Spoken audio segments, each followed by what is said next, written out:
ndashima musaraba wa Yesu ndashima yamba nziza ariko cyane cyane ndashima umwami Yesu ayoboke ni murangurure mwamamaza ubutumwa mw'isi yose. Nyini Imana akaumba vinavyoonekana na visivyoonekana. Imana irema ibigaragara n'ibitagaragara. Mwenyezi Mungu aliumba wanaume wanawake. Imana iyo yaremye abagore n'abagabo. Akaumba nuru na giza. Iza kurema uwo Allah arema urumuri n'umucyo. Kwa kutaka kwake Mwenyezi Mungu. Kugushaka kwe we Imana we wenyine. Rema yake Mwenyezi Mungu. Amahoro n'imigisha imuteremukie mtume wa daraja. Ije ku ntumwa y'Imana Muhammad Imana umubona n'umugisha. Kiongozi wa umma. Umuyobozi w'itsinda ry'abantu kw'isi. Wamkatae abantu bamwanga, wasimukatae batamwanga, atabaki mtume wa Mwenyezi Mungu. Azaguma kuba intumwa, kuba bucura bw'intumwa n'abahanuzi hano mw'isi. Kwa nini? Kubera iki? Hawakumuweka kwa matora. Ntago bigeze bamushira ku matora ngo atorwe. Aliwekwa na Mwenyezi Mungu. Yashizweho n'Imana ariko abantu batigeze banamumenya. Mimi kama vile waliwaambia, ngewe nkuko babibabwiye, mimi ni kiongozi wa wahubiri Rwanda. Yenda umuyobozi w'itsinda ryiza butumwa mu Rwanda. Tunafanya Biblia na Qur'an. Twigisha muri Bibiliya dukoresha Bibiliya na Qur'an.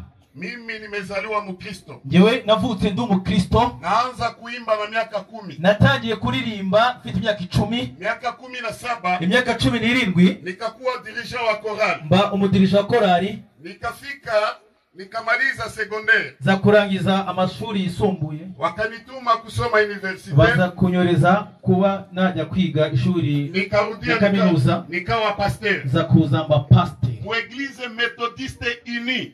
Muri Methodiste Unie nubwo nari pasteur. Siège yayo iko Etats-Unis. Okay, ubwo mubyumvise ko ari ikitsina cyaho gikuru kiri muri Leta Zunze Ubumwe za Amerika. Pako Methodiste Unie. Hari Methodiste Unie na Methodiste Libre na Methodiste Libre na Methodiste Universel. Naam, niyo ngiyo avuze Université Methodiste Universel. Naam. Kwa hiyo nisimama hapa. Kubyo rero magaze hano. Mathayo 10:32. Sheikh, muduwe ndi mikoro twasabaga ndi mikoro mudufashe.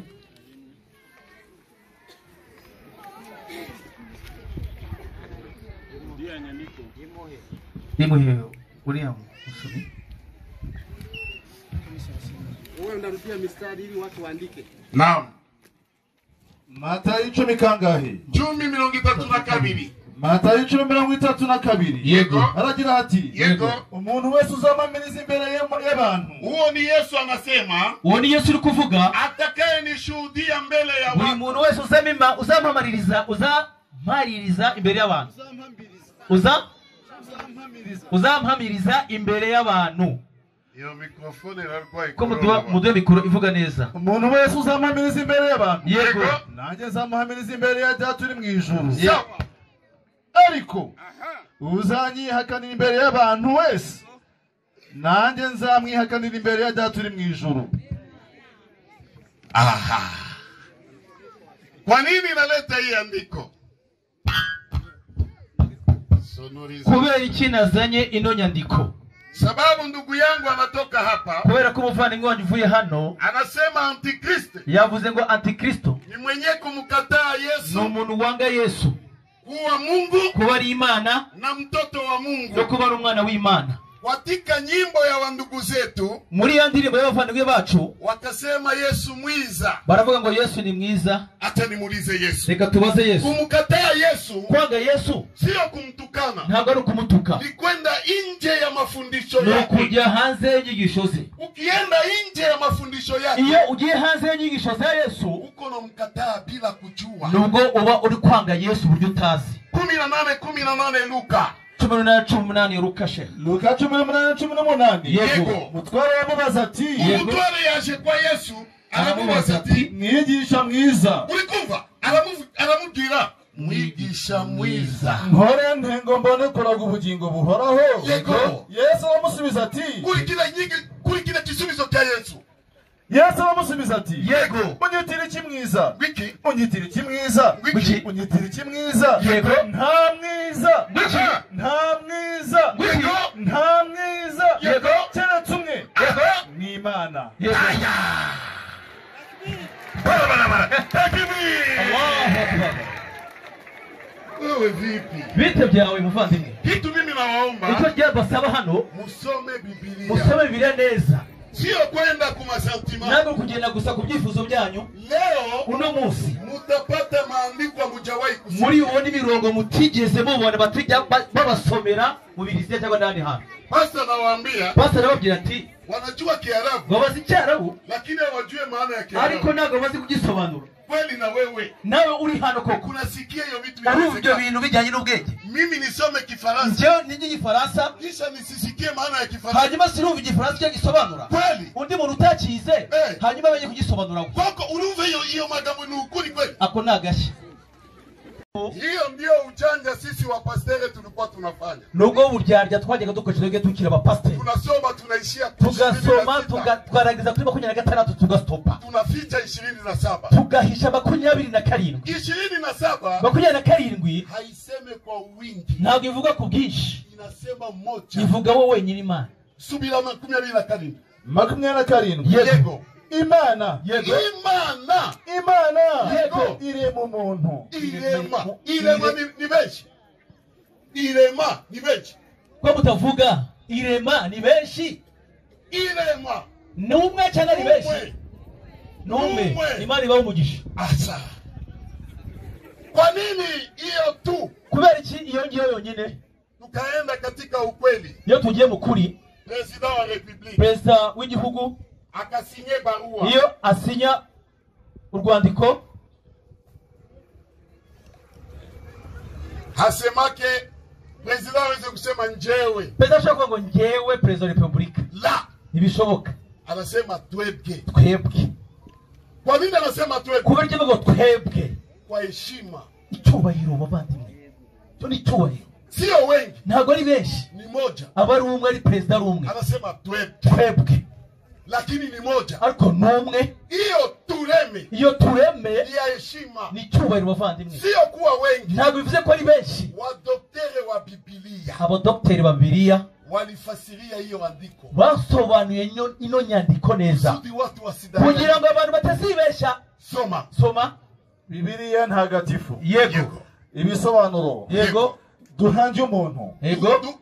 Mu Kinyarwanda muri Bibiliya ntagatifu duhanje umuntu ni benshi bari kuvuga ko ari bigaragaza ko ari benshi. Aha. Yego. Imana iribwira. Wiki. Imana iribwira. Wiki. Imana iribwira. Ubwayo. Cyangwa yego igisha inama abamarayika bayikikije. Yego. Reba 3:5. Yego. Cyangwa 22. Yego. Nayo muri 6. Yego. Kuba iyo nteruro iri mu bwinshi. Yego. Kuba iyo nteruro iri mu bwinshi. Yego. Ni uburyo bwo kumenyekanisha igitekerezo cy'Imana. Allahu Akbar. Muntu mu gihe burayo. Yego. Iryo jambo risobanura inyoko muntu. Inyoko muntu. Mwishusho y'ibyayo. Mushusho. Tusanima njyewe mfite urutwe, wewe ufite agatwe, uyu nguyu afite kinini, usa n'Imana nini? Uyu muzungu kandi gikara, yego usa n'Imana nini? Kuki ujya kure? Nge nawe turasa. Ntago tusa. Ni dusa n'Imana hagati yanjye nawe. Muvuge. Mwishusho yayo. Yego. Muve sasa impamvu baravuze mu ishusho yayo. Cyane ubwenge n'umutima.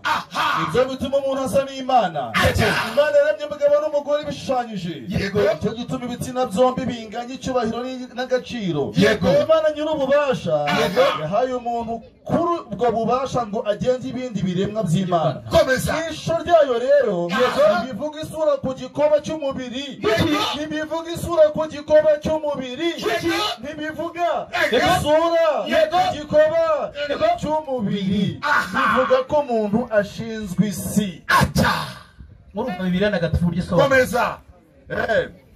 Narangije. Hiyo ndio ukweli. Uko niko kuri. Kwa nini? Kubera iki? Kwa nini wale wa daktari walisema? Kubera iki bare abadokteri basobanura Bibiliya yavuze biriya? Mungu aliumba hakusaidiwa. Imana yararemye bigize ifashwa. Isaidiwe na nani? Ifashwe nandi bavandimwe. Akasaidiwa. Imana iramutse ifashijwe atakuwa Mungu haenezi. Iyo Imana izaba idakwije ibiyiranga kuba ari Imana. Utegeko ka kabiri. yego 32 39. Gutegeka kwa kabiri yego Mungu hawezi kusaidiwa. 3:2:9 Gutegeka kwa kabiri 3:9 yego haravuga hati Sawa. aragira hati yego Nuko kurikira amagambo y'Imana. Nuko mumenye yuko acha mumenye Imana iravuga mumenye yuko jewe Imana irigamba jewe by'ubwanje ari je Mana kandi yego yuko nta yindi Mana ifatanya nanjye genda gake gafata kwakira yuko nta yindi kandi yuko nta yindi Mana ifatanya nanjye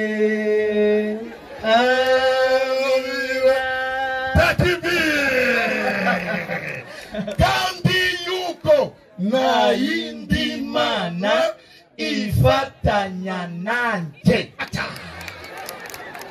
Iyo niyo Mana shakiki icyo shaka wabahe yawe. Hiyo ndio ukweli wa Biblia. Uko niko kuri kwa Biblia. Na wakati Mungu ameumba, niki Imana yaremaga hakuwa na mtu kwa kuumba. Nawe yari kubwe nawe ije irema. Hiyo tu iyo gusabira aho ngaho ndio wananudanganya na. Niyo bakunda gukoresha bashaka kubeshya. Waislamu wampende Yesu. Abasilamu ni bakunda Yesu. Nini inaonesha tunamkataa? Niki kigaragaza ko bisiya butwanga Yesu? Yesaya 44:24.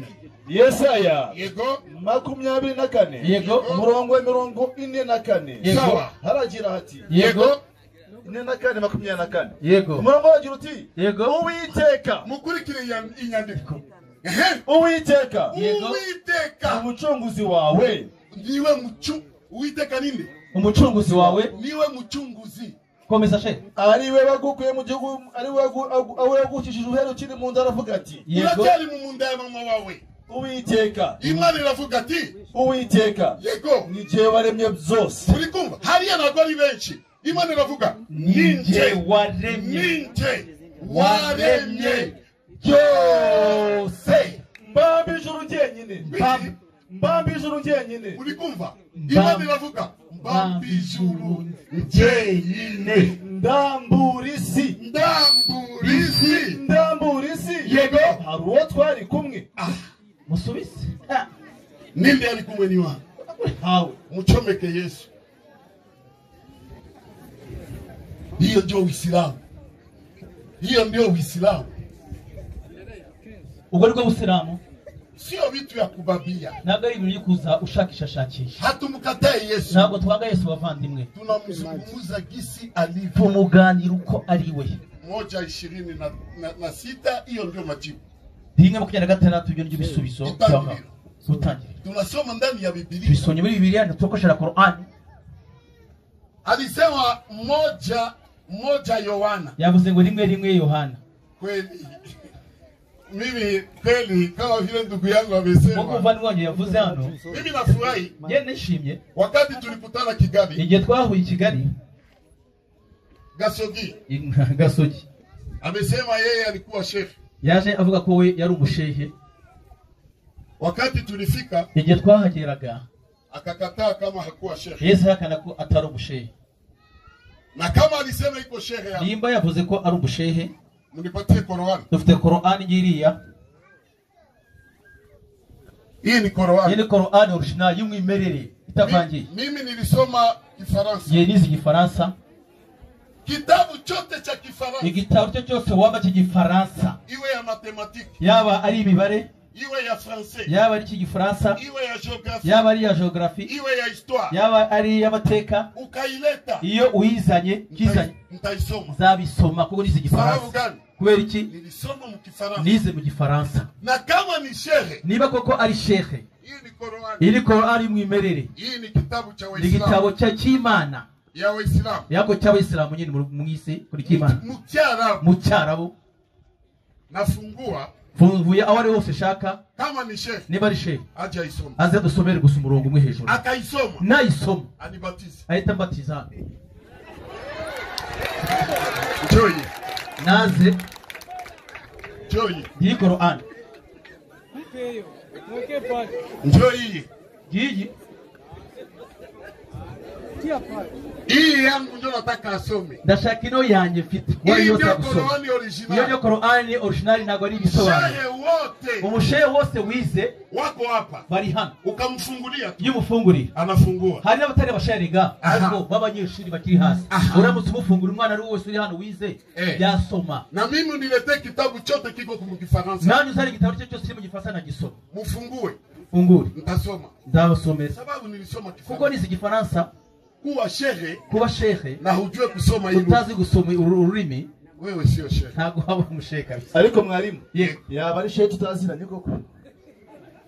Tutamuzi koko. Ari shehe. Abashehe ko bamenyana. Ni nk'uko iyo bari pasiteri mu gihugu abo pasiteri bandi bo mumenya. Kandi niyo yaba ariyo shehe. Yego. Uyu mugabo ari reverend pasteur. Yego. None ahangaha ahantu mvuye. Yego. Tumaze kugira umupasiteri umusilamu. Umupasiteri ninki? Amagambo mvuga Imana yo mu ijuru ntangaho umugabo. Kuki mutamuzanye? Ari guhugurwa. Sawa. Ariko Mutabaza. none ahangaha. Sawa. Kwa hiyo kubw'ibyo rero andiko soma Yohana 1:1. Dusomere muri Yohana 1:1 witonze sasa. Mbere na mbere hariho jambo. Yego. Mukurikire neza. Mbere na mbere hariho jambo. Jambo yahoranye n'Imana. Kandi jambo yari Imana. Yego. Uwo yahoranye n'Imana mbere na mbere. Okay, ibintu byose wabiremye. Sawa. Ndetse mu byaremwe byose yego nta na kimwe kitaremwe nawe. Ndugu yangu Munyarwanda. Muvandimwe Munyarwanda. Nataka nikutume uwazi. Ndashaka nume utekereza rero. Kwa hii andiko. Kuri iyo nyandiko bwayo. Ulisikia jina Yesu. Wigize wumva ijambo Yesu? Hakuna. Oya. Nani alileta jina Yesu? Ninde wazanye ijambo Yesu? Kugira ngo mwibutse umuvandimwe rimwe yigisha hariya avuga amazina ya Yesu. Sinigeze numva avuga ngo ijambo ngo jambo ko ari Yesu mu mazina Yesu.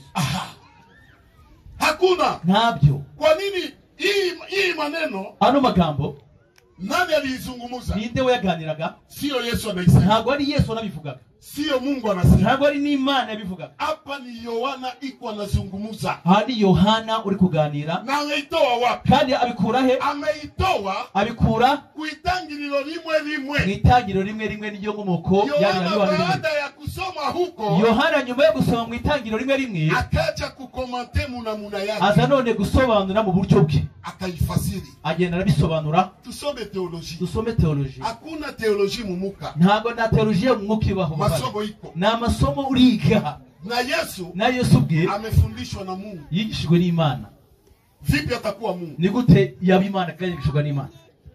Moja nasema hapo mwanzo palikuwa neno. Mbere na mbere hariho jambo. Ni kweli. Nibyo koko mbere na mbere. Andiko haina kosa. Inyandiko nta kosa ifite. Hapo mwanzo palikuwa neno. Mbere na mbere hariho ijambo. Kwa nini nasema hivyo? Kubera kivuga kuriya. Mbele ya kila kitu chote kuumbiwa. Mbere ya buri kintu cyose kugira ngo kiremwe hapa duniani. Hano kwisi ni neno la Mwenyezi Mungu ilitangulia. Habanza ijambo ry'Imana. Unaona hii milima? Murabona ino misozi? Nani aliweka? Ninde weshizeho? Ni Wanyarwanda. Na Abanyarwanda baremye imisozi? Hapana. Oya. Mungu aliteremka akakutanisha. Imana yaramanutse hanyuma irabihuza. Hapana. Oya. Alifanya nini? Imana yakoze iki? Mungu alisema. Imana yaravuze. Milima iwe. Imisozi ibeho. Ikawa. Ibaho. Kwa nini? Kubera iki? Ni Mungu ni kun fayakun. Imana ni baho bikabaho. Hiyo ni kweli. Uko nukuri. Lakini ariko milima ikawa.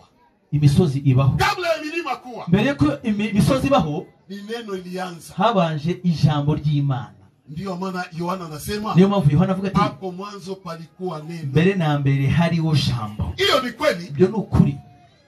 Cha pili. Icya kabiri. Na huyu neno ni jambo alikuwa pamoja na Mungu. Yari kumwe n'Imana. Ni kweli. Nukuri pe. Mbele ya mikuja hapa. Mbere ko ngeze hano. Haya maneno yangu yote. Aya magambo ndi kuvuga yose ilikuwa ndani. Yari kumwe nanjye andimo. Na ilikuwa pamoja na. Kandi nayo magambo yari kumwe nanjye. Hayakuwa ajabu. Ntago birabigitangaza. Hapana. Hoya. Hayakuwa ajabu. Ntago birabigitangaza. Wakasema na huyu neno alikuwa Mungu. N'ujambo ngo yari Imana. Ni kweli. Nabyo nibyo. Wakati maneno yangu ingali ndani yangu. Mugihe amagambo yanjye akindimo ingali mimi. Biracyari njyewe.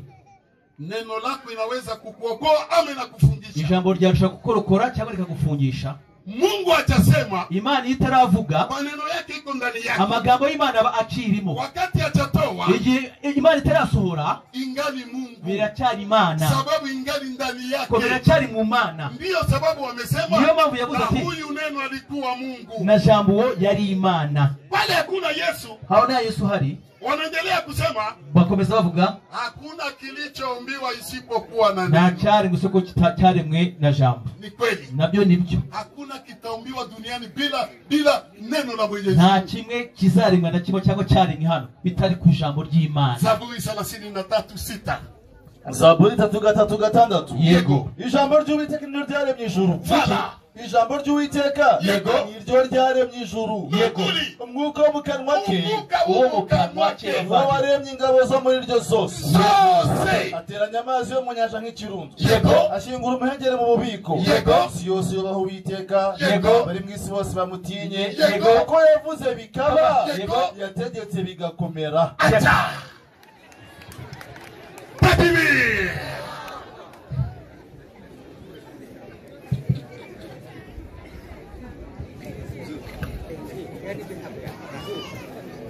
Watoe hii andiko ndani ya Biblia.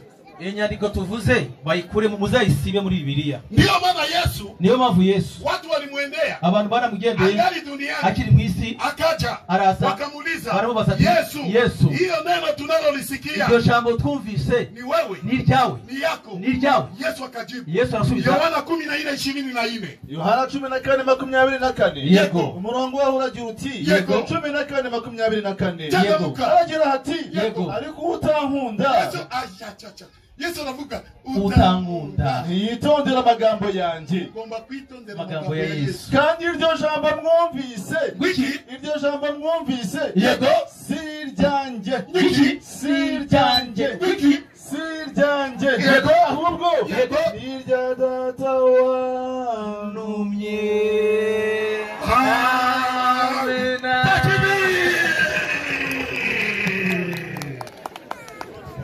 Yesu ni mana.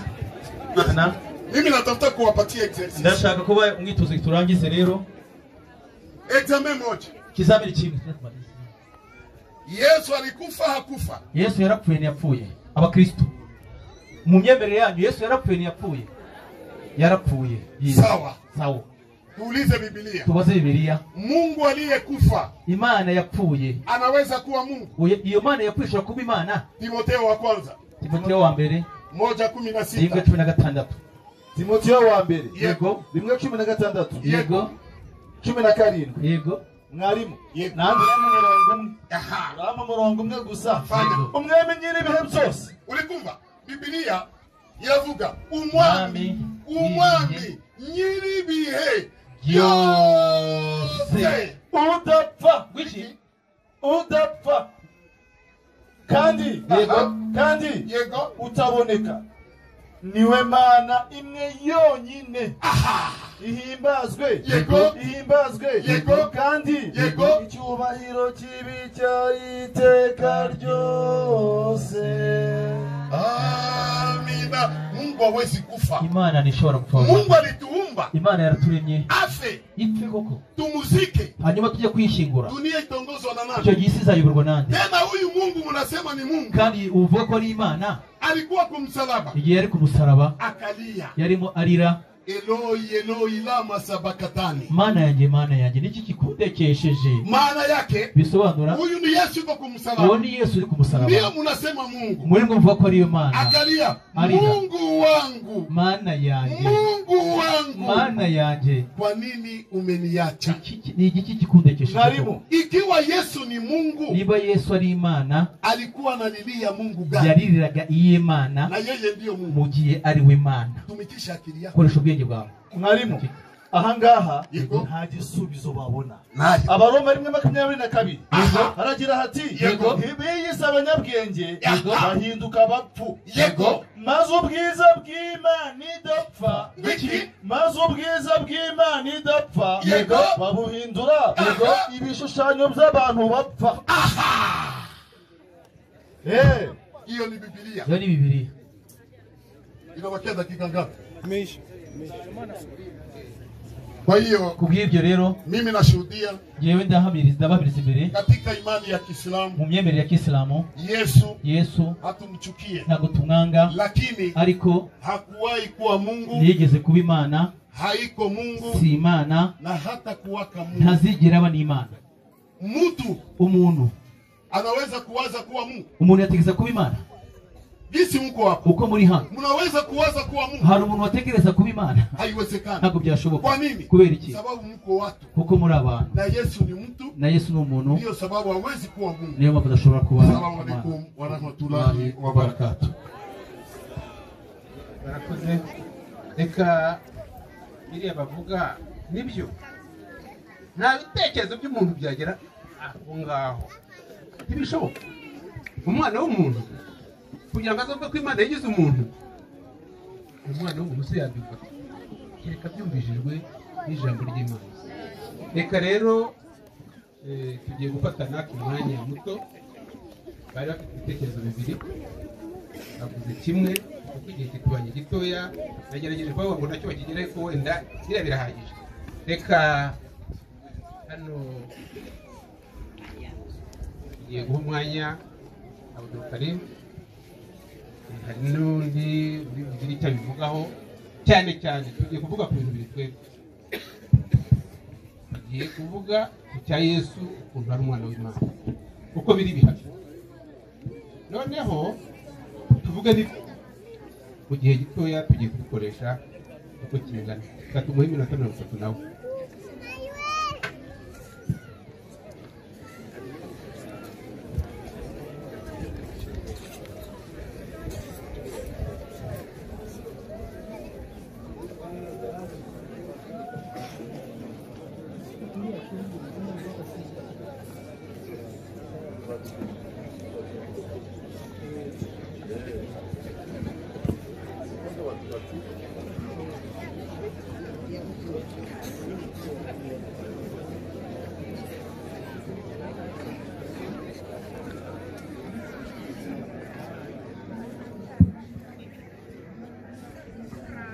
Imana ni nziza kandi ibihe byose.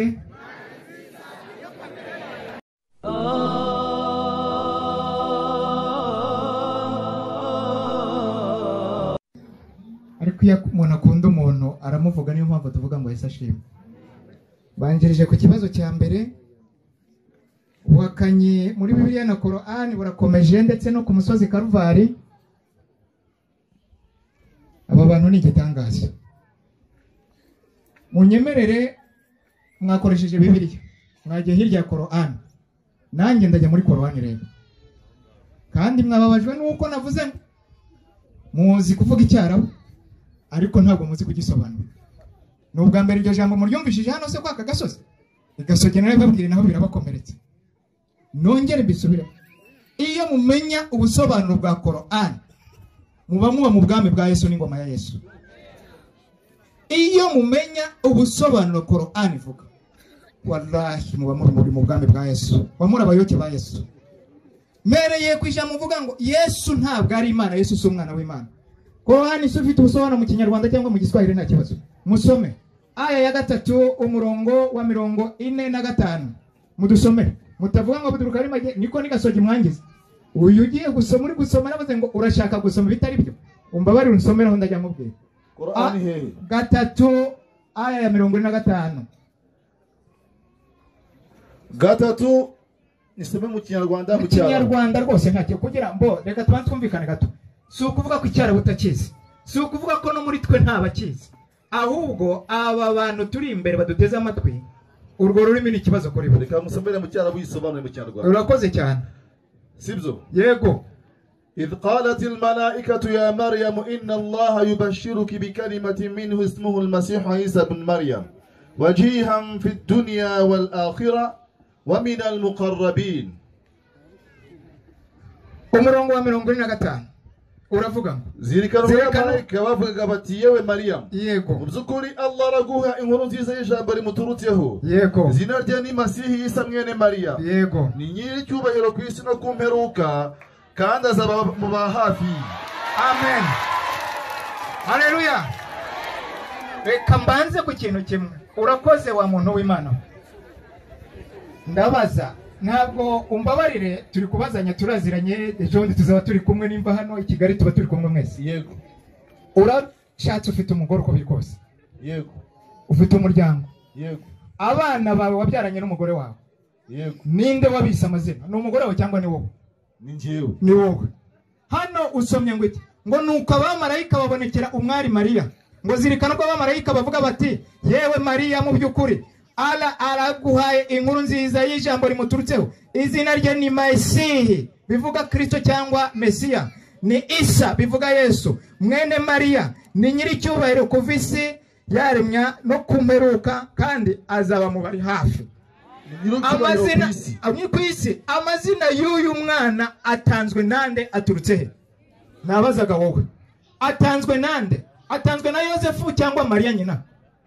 Imana yise abantu benshi amazina harimo na Yesu. Hano ariko marayika aravuze ngo Imana yamwise. Ni uri gusoma hano Imana. Kadusubiremo icyarabo murakizi, wanakivuze, nushaka wirinde kukivuga kuko ntimuzi icyo gisobanura. Nongere mbisubiremo ngo zirikana ubwo abamarayika bavuga bati, abamarayika ntabwo ari marayika Jibril, ni benshi, kubera igitangaza kigiye kubera mu isi, Imana igiye kugira ite, kuvukira mu ijuru gucungura umuntu. Ngo bavuga bati, yewe Mariya mu by'ukuri aguhora guha inkuru nziza y'ijambo rimuturutseho. Izina rye ngiri turarizanye. Uramenye ntuzabeshye ngo umwite Hategeka Imana, ntuzamwire umwite Idirisa cyangwa irindi zina, ahubwo ni Masihi, bivuga Mesiya mu Giheburayo. Ni Isa, bisobanura Yesu. Mwene Mariya ni nyiricyubahiro. Nukuvuga niba ari mwene Mariya, utanze amazina ni wese. Mwisa avutse kuri Mariya ni we nyina. Umanuye amazina abamarayika barazanye bayagarukiye ni wese. Kandi ngo azaba nyiricyubahiro cye iteka ryose. Nyiricyubahiro ninde abantu b'Imana? Dusomere umurongo ukurikiye wa 46, wumva ikimenyetso cy'Imana ivukiye mu isi.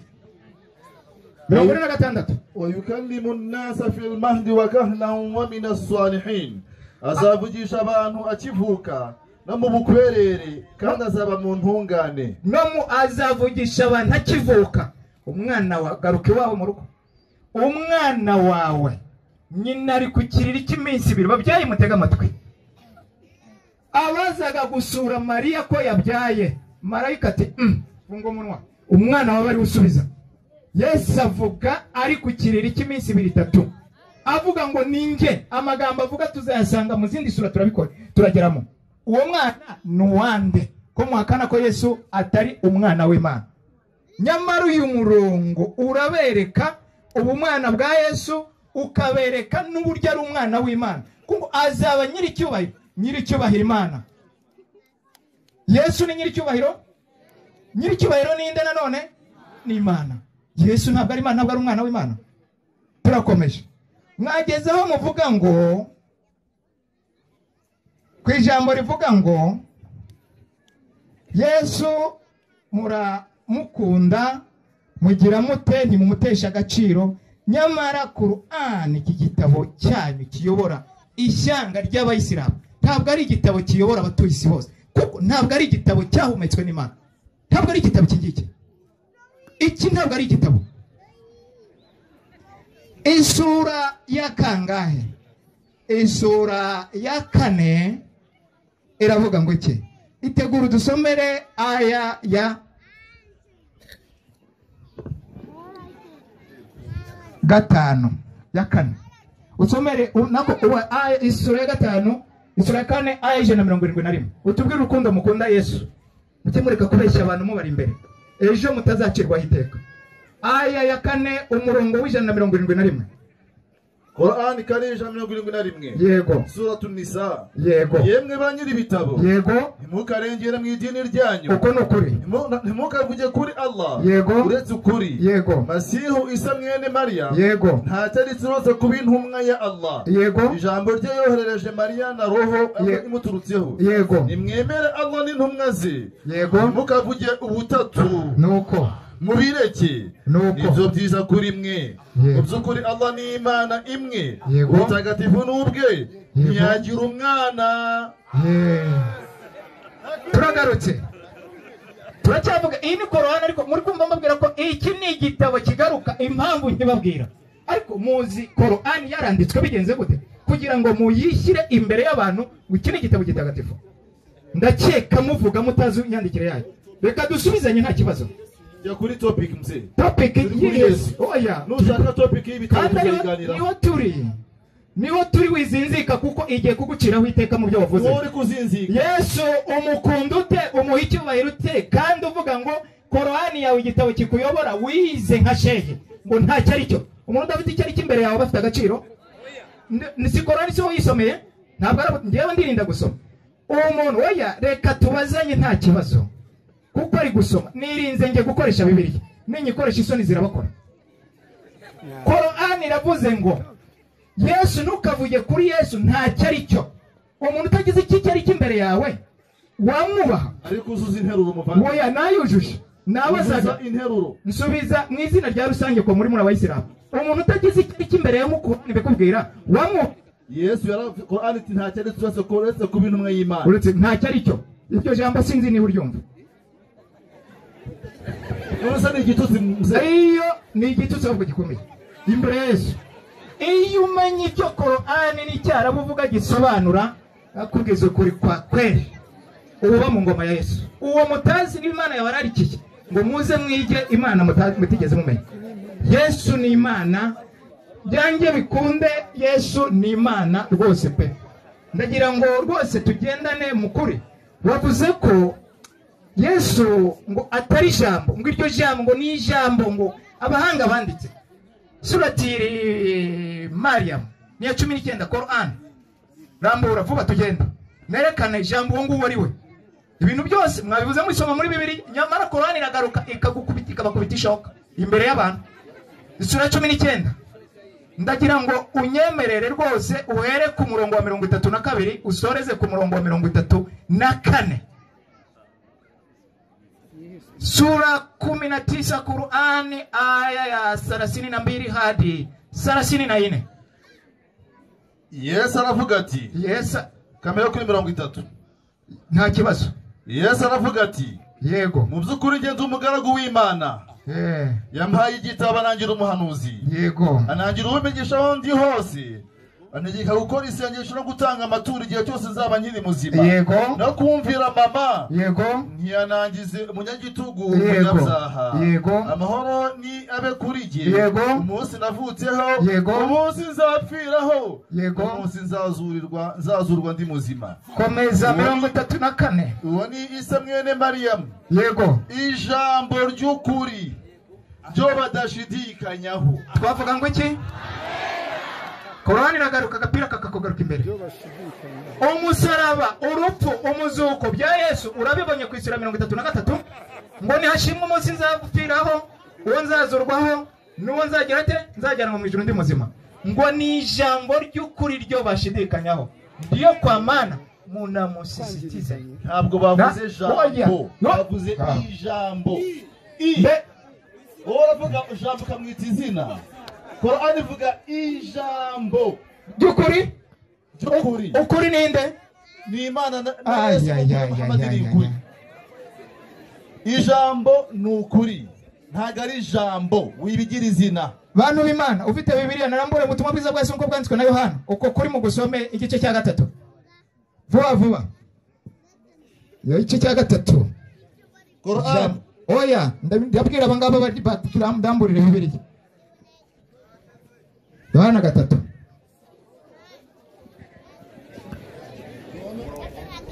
murongo niba tinze reka musome buretse gato turacyari muri Korani ndagira ngo mbanze nerekane iyo Mana ikwiye gusengwa by'ukuri mbere yuko barebe muri Bibiliya nge ntayo ifite hano hafi yanjye Korani igice cya Korani 7 bereka iyo Mana ikwiye gusengwa by'ukuri ko nta yindi Mana uretse we Korani 7 umurongo wa kangahe 155 Korani 157 157 yego haragira hati yego abakurikira intumwa umuhanuzi utazi gusoma no kwandika yego basanga yanditswe iwabo muri Taurati na Injili yego abategeka ibyiza yego akababuza ibibi nukuri akanabazirurira ibyiza yego akabaziririza ibibi nukuri akanabakuraho uburemere n'ingoyi by'amategeko byari bibariho yego abamwemeye bakamwubaha bakamushyigikira bakanakurikira urumuri yamanuriwe abo nibo bakiranutse. Abamwemeye ni bande? N'abayisilamu n'abakristo. Iyo tubatiza tuvuga ngo iki? Ndakubatiza mu izina rya Data n'iry'Umwana n'iry'Umwuka wera. Yesu muramwemeye? Aba nabo bati Yesu ntabwo ari umwana w'Imana ntabwo ari n'Imana. Abameye Yesu ngo bakamukurikira nibo bagize bate? Abakiranutsi ni bande? N'abakurikiye Yesu bakanamwemera n'uyu munsi basenga mu izina rya Yesu. Epo tuendelee ndugu zangu, tuendeni aya 158 umurongo w'ijana na 58 nawe usome twumve. Aho nyine waruri vuguti yego yemwe bantu ubyukuri ngendiye intumwa ya Allah kuri mwe mwese yego afite ubwami bw'ibirere n'isi yego nta yindi mana uretse we yego atanga ubuzima kanabwambura. Urakoze ni wowe hagaritse hagarara aho ngaho rero nkubwira uriya muhanuzi utazi gusoma no kwandika usomye muri aya yabanje nta wundi Qur'ani cyangwa Bibiliya yerekana utarigeze imfashanyigisho mu ishuri utarigeze ajya mu ishuri ngo yicare ku ntebe uretse Yesu Kristo kandi aragarutse umurongo ukurikira kubwiye ngo nta yindi mana ikwiye gusengwa by'ukuri uretse we niko we muri Bibiliya ivuga isobanura Imana. Yesu ni Imana ni ukwiye gupfukamirwa. Oh la la iteka nagendaga ndemerewe n'ibyaha ntiyagira ikibasha kumara umubabano. Haleluya ndashima musaraba wa Yesu ndashima yamba nziza ariko cyane cyane ndashima umwami Yesu. Yesu ni Imana. Ndamburira muri Yohana igice cya 8 n'undi usomere ku murongo wa 58. Yohana igice cya 8 umurongo wa 58. havuga ngo yego igice cya 8 umurongo wa 58.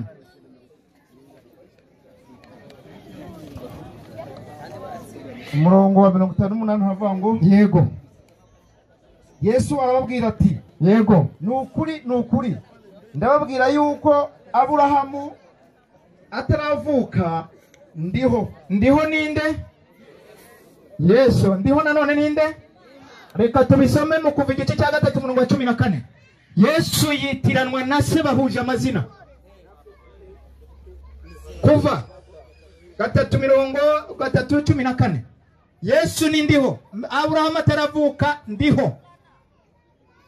Kuva tubwira icyo havuga. Yesu yitiranwa na se. Kuva igice cya 3 umurongo wa 14. umurongo wa 14 yego uravuga ngo Imana isubiza Mose iti yego nduwo ndiwe yego kandi iti abe ariko uzabwira Abisirayeli uti yego ndiho yabantumyeho. Ndiho yagize ate? Aburahamu ataravuka Yesu ati ndiho. Yesu ni Imana cyane cyane. Komeza ndacyakubwira nanone Abafilipi igice cya 2 umurongo wa 7 ndetse ugeze kwa 11 turi kubereka Yesu icyo ari cyo. Imana imutazi kandi ariyo Mana y'ukuri mugomba gupfukamira. Uko mupfukama 5 ku munsi mupfukama ngo ala sio Mungu wa kuabudiwa. Yesu ndiye Mungu wa kuabudiwa kila siku. Abafilipi igice cya 2 umurongo wa 7 ugeze kwa 11. Tugiye gusoma Abafilipi igice cya 2 umurongo wa 7 yego tugeze umurongo wa 11 yego. Haravuga ngo ahubwo yisiga ubusa yego ajyana akamero k'umugaragu w'imbata yego agira ishusho y'umuntu yego kandi amaze kuboneka afite ishusho y'umuntu yicisha bugufi yego araganduka ntiyanga no gupfa ndetse urupfu rwo kumusaraba. Umurongo wa 9 nicyo cyatumye Imana imushyira hejuru imushyira hejuru cyane, ikamuha izina risumba ayandi mazina yose, kugira ngo amavi yose apfukame mu izina rya Yesu. Haleluya. Ari ay'ibyo mu ijuru cyangwa ay'ibyo mu isi cyangwa ay'ibyo munsi y'isi. Namwe murimo muhagomba gupfukamira Yesu yose amupfuka. Ndashoje.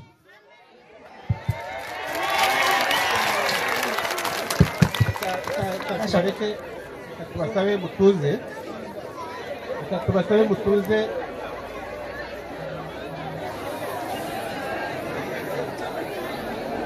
Reka tubasabe mutuze. Reka uravuga rucecetse. Reka tuguye. Reka mbasabe muri mutuje.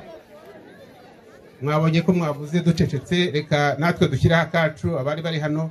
Reka dusabe dusomere iri somo na Tito 2:13. Niryo dusoresha. Mureke dusome Tito igice cya 2.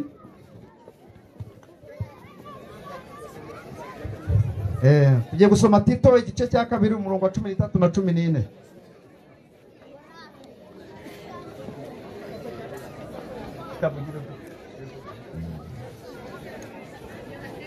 Tito igice cya 2 umurongo wa 13 n'uwa 14. Reka tuhasome. Umurongo wa 13 uravuga ngo, dutegereje ibyiringiro by'umugisha, ari byo kuzaboneka k'ubwiza bwa Yesu Kristo, ari we Mana yacu ikomeye n'umukiza. Ese Bibiliya ihamije ko Yesu ari Imana? Reka nsubiremo. Umurongo wa 13, dutegereje ibyiringiro by'umugisha, ari byo kuzaboneka k'ubwiza bwa Yesu Kristo, ari we Mana yacu ikomeye n'umukiza. Umurongo wa 14, watwitangiye kugira ngo aducungure mu bugome bwose, kandi yuhagire abantu kugira ngo babe ubwoko bwe bwite, kugira ngo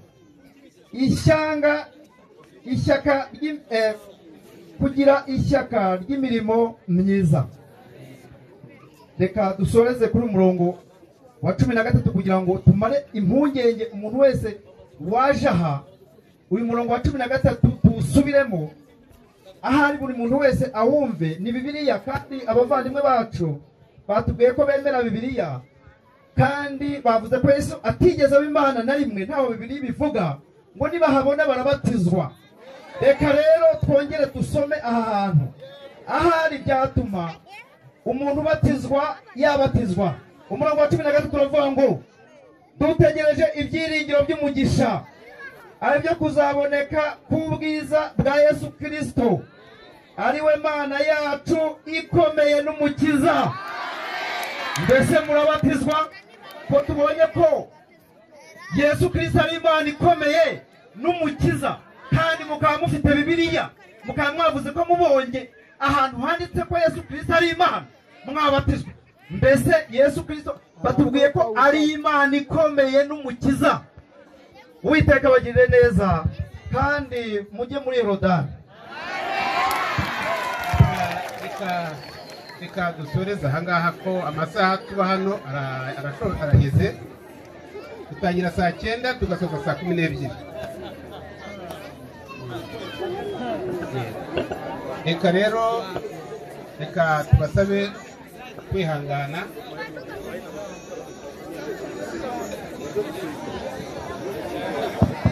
Pastor. Halo. Pastor. Reka Pastor. ko muyikurikiza mu cyubahiro cyanyu. mu cyubahiro cyanyu muduhe iminota 5 turi abashyitsi mwadutumiye ariko mwidupfundikirana gutya muduhe iminota 5 hanyuma musoze murakoze.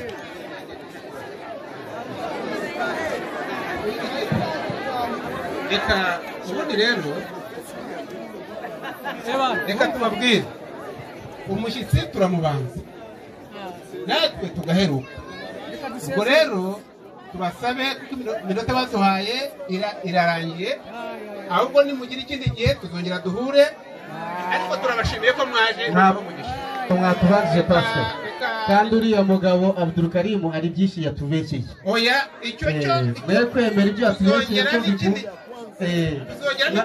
ahubwo mwari kuba mwaduhaye umwanya twigisha, none wowe agasobanura ibyo twigishije ko atari byo, ariko mwamuhaye inyigisho arigisha murangije muduha umwanya kugira ngo dusobanure, murongera mu muhundi mwanya, ubwo se urumva hari ubutabera mukoze?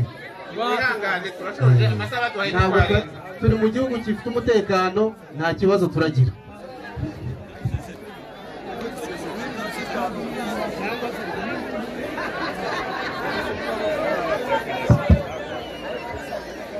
Reka dushime Imana kubw'uyu mugoroba, kubw'abavandimwe bacu rwose batanze iki gihe.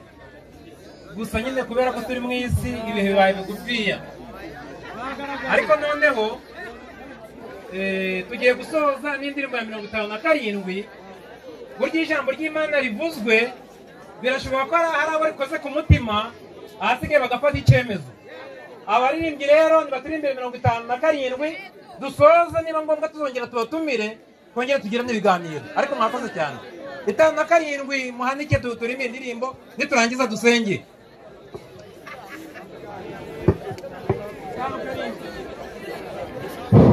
Tano karindwi twayoboke nimurangurure, mwamamaza ubutumwa mw'isi yose, nimukwimakaza umubano, abashaka nibaze, uwemeraze